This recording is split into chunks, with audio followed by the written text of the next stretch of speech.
It's another sunny day here in Tifton, Georgia, so I decided to pay a visit to the Georgia Museum of Agriculture and Historic Village, otherwise known as the Agrirama.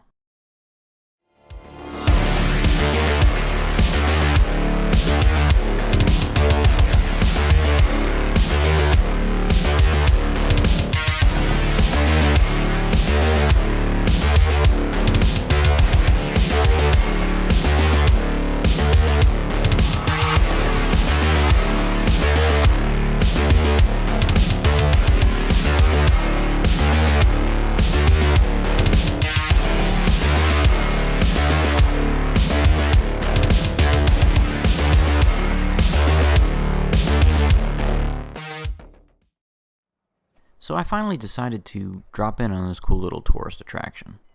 I was in the area for Wild Adventures. Wild Adventures is in Valdosta, which is about 40 miles or so from Tifton, where I'm at right now. And I've always seen the ads for this Agrirama, and I had never stopped until now. And I'm really glad I did. This is a really neat historic village. I've been to a lot of them, but this one is probably the largest one that I've ever been to. The other neat attraction that they have here at the Agrirama, they've got a Vulcan Steam Train, and they operate it on the weekends, and it's a pretty amazing little excursion. I definitely recommend you visiting the website or, giving them a call before you come out, because the steam train really makes this an amazing experience.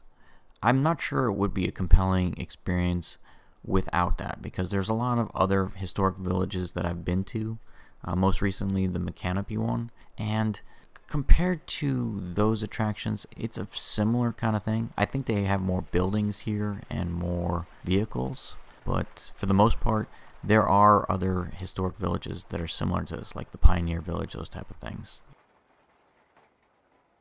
So right now, the admission price varies by day. Since the train only runs on Saturdays, they charge $10 for adults on Saturdays, $8 for seniors, and $5 for kids. If you come on a weekday, the admission price is a little cheaper because there's no steam train. The adults on weekdays are $7, seniors are $6, and kids are $4. Compared to some of the other museums I've been to, those prices are really cheap. And this place is very big. You can definitely spend several hours looking at all the different places. There's playgrounds for the kids. There's all kinds of different stores and activities. And there's an old chapel. And it's really a nice setup they've got here. They even have animals here, like horses and cows and that type of stuff. And most of the other historic villages, I never really saw that. Probably because it's expensive to keep live animals in the museum. So what's the bottom line for the Georgia Museum of Agriculture? Well, in my view, this is the nicest of its type.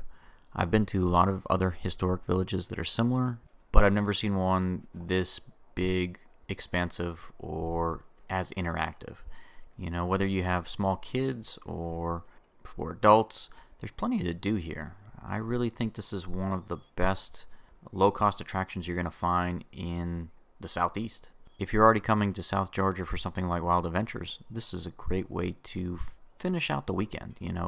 Go to Wild Adventures on the Saturday and then hit this museum on a Sunday when you're unwinding, basically getting back into a Monday. If you enjoyed today's episode, please like and subscribe.